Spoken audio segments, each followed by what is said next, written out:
Jam podcast where the K is silent. I am KJ, and we are going over Lady with Fan by Gustav Klimt. My personal favorite Gustav Klimt painting is Death and Life. My name is Joshua, and my favorite Gustav painting is The Kiss. I'm Addison, and my favorite Gustav Klimt painting is The Kiss. I'm Jasmine, and my favorite Gustav painting is The Kiss as well.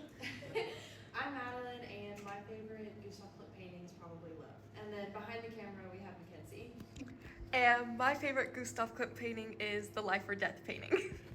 I just kind of want to start off talking about what I think the story behind the painting is. I think this is definitely, because we all know Gustav Klimt slept with his posers or whatever. I think this was definitely somebody that maybe he kind of loved with, just because of all the flowers behind it, and then the extra cleavage and the fan. It just seems kind of very maybe flirtatious to me. Yeah, with some background on these photos, that this is one of the last paintings he ever made, so it was beyond his golden age. It was found on an easel in his studio once he passed, and as far as we know, this is an unidentified woman, so it could be some type of maybe a secret love of some kind. I like the dress off the shoulder showing some risque parts of the body for that Yes. time period, you know. Very. But she does look absolutely gorgeous here, and Yeah. I think that really shows how Klimt might have seen this woman. No, I agree. I mean, it definitely seems like he maybe, even if she didn't feel him back, maybe like lusted for her, just with all the colors and everything. Maybe infatuated. Yeah, that's a good word. We talked about that word. Yeah, I like the word infatuated for her. Anything else? She could be into like an open relationship with me because there's like birds in the painting. Oh wait, I didn't even notice that. With the birds. Oh yeah, there's a peacock. And peacocks are usually, very show-offish animals. Yes. So that could be like a Ye- yeah, it could be kind of like of maybe the subject of the painting, or perhaps how he feels about her. Who knows? I was very intrigued when you said that this was his last painting and they found it on an easel. Do we think that this painting is fully finished, or do we think that he was still working on it?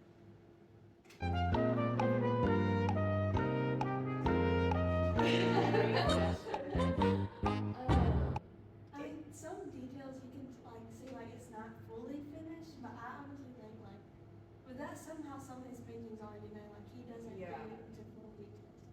I believe it was full. It does seem to be it does feel like a very complete painting.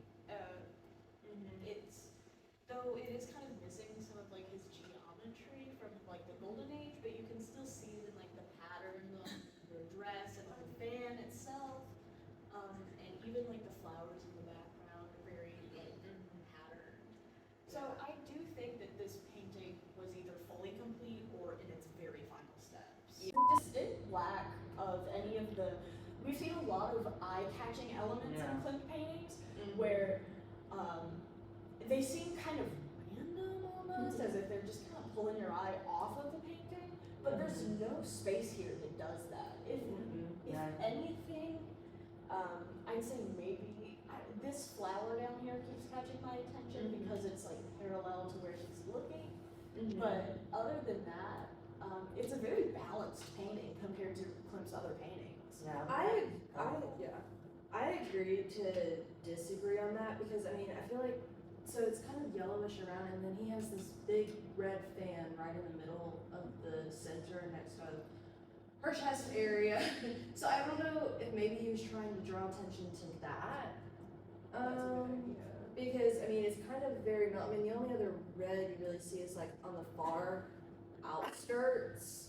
That was just my thought. Maybe it is. I do agree that it's a very balanced painting, but also maybe that he was trying to draw attention to the center. It's true. There's also the mass of black that makes up the fan and her hair are kind of the two darkest parts of the painting. Yeah. And we also know that one, Klimt seems to love feminine hair. Mm-hmm. There's always like a lot of detail in it, and two, he loves to pull attention to the forms of the women that he draws. So I definitely would not be surprised if the fan is intentioned to kind of pull you down to her chest. Yeah.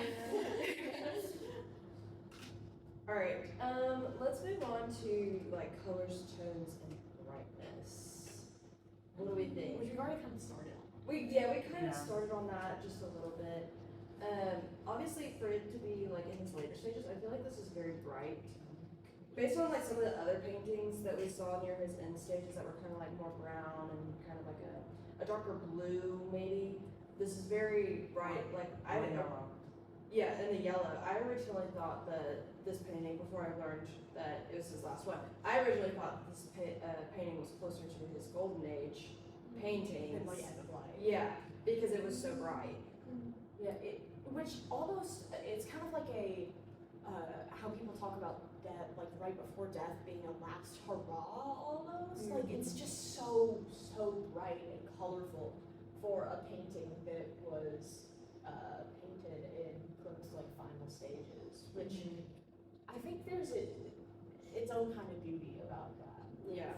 The balance of colors is very beautiful. There's not really a color that is too far to one side or isn't spread throughout the painting. It all looks to be very ornate and put together, which is shocking for Yeah. a final painting. I mean, and he kept the same style that he did with his last few paintings, but I think this one is a little bit more realistic. Usually he does the top of the person's body more realistic and then the rest being more abstract. But I think we can see more realistic things, especially in like the flowers, like especially these flowers over here. Yeah, and the birds. I mean, he brought more realistic aspects to the outside of it more so than he usually does. And that's just my thought on that. Yeah, typically it almost seems like the wearer's clothes almost flattens their body into the painting. It almost looks like typically the person is popping out of the painting and then the clothes just kind of Yeah, like it squishes them yeah, almost. yeah. But you don't see that here, and there's almost kind of like she feels very free almost compared to other paintings. Like, while a lot of the expressions that you've seen in Klimt's paintings have kind of been ambiguous, this one isn't the most, she's still not very full of emotion, but she also doesn't look sad. She looks content, Yeah. which is different for Yeah, a Klimt I painting. agree. Most of the time they have like a very mellow face or almost saddened face. This one she seems very happy, and I think that's why he chose to do such a lively background behind her with the birds and the flowers, is because she had such a pleasant look on her face. He wanted to bring some extra life to it. Alright, what types of Greek love do we think are in the painting? I would definitely say Lunas because like it's very playful, like you know how a robe is like off her shoulder, like a drink, like flirtatious kind of feeling. Yeah, I do agree. A very flirtatious type of thing. It might be more open because if there's a lot of words in someone else's. Mm-hmm. Yeah. If it wasn't, then it would be more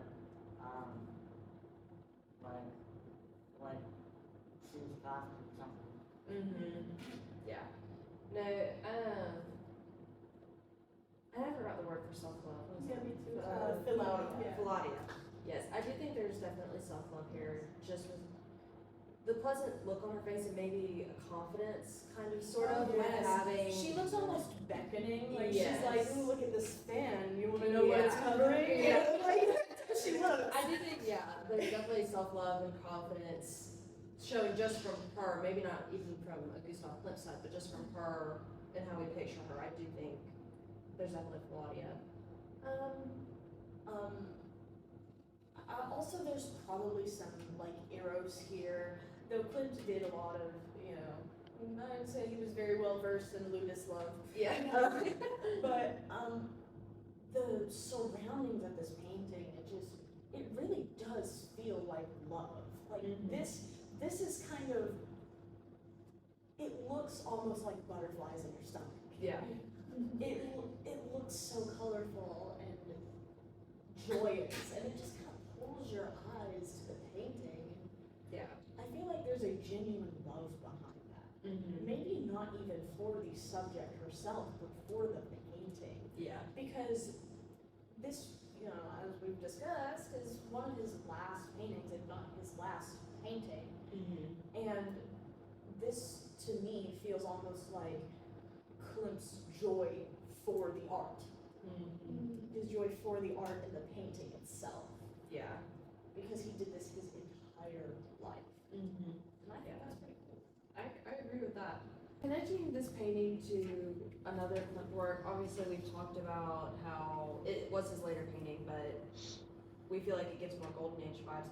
I feel like maybe, I don't want to say the kiss because the kiss was between two characters, obviously, but I feel like that kind of gives off the vibe, especially flower-wise, because there were definitely vines in that painting, and I don't know.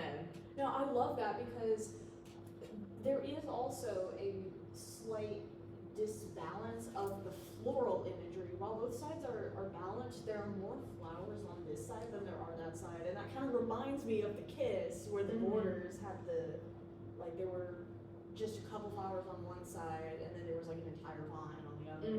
So that does kind of remind me of it. But this painting to me, it doesn't feel like his classical age or his golden age to me. It really feels like this was the Klimt painting. Like it seems like he really found that balance between the love for the classical style and being different in his own works. And it really comes through on this one.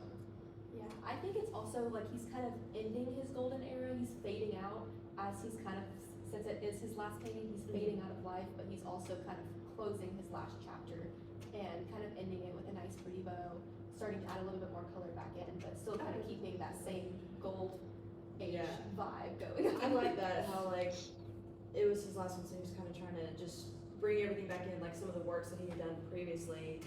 Even though he's like in a new era at this point, he's bringing stuff back in from his past paintings into this one. Yeah, I love that notion. That this is the pretty bow of Yeah. Klimt paintings. I love that. The pretty bow of Klimt paintings. Yes.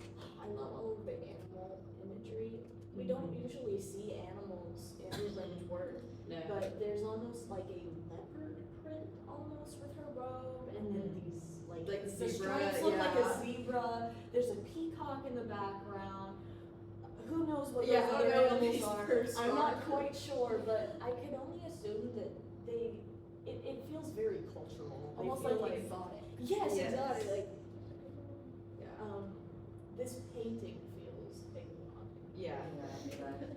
And it's hard to compare to other Klimt It paintings really because of that. is. It feels exotic compared to his other paintings, which in and of themselves feel exotic because of how, I don't want to say disarrayed, but just how different they are. Yeah. All right, let's ask a tough question. Does this painting help us understand how to love someone else we know better? I wouldn't say that it teaches us how to like love someone better, but it definitely shows how he loved her, and it almost looks like he put her on a pedestal since it is so much different from his other paintings. I think he definitely loved the way that she looked and wanted to kind of exude that through the painting and making her look very like luxurious and slightly different from his other works.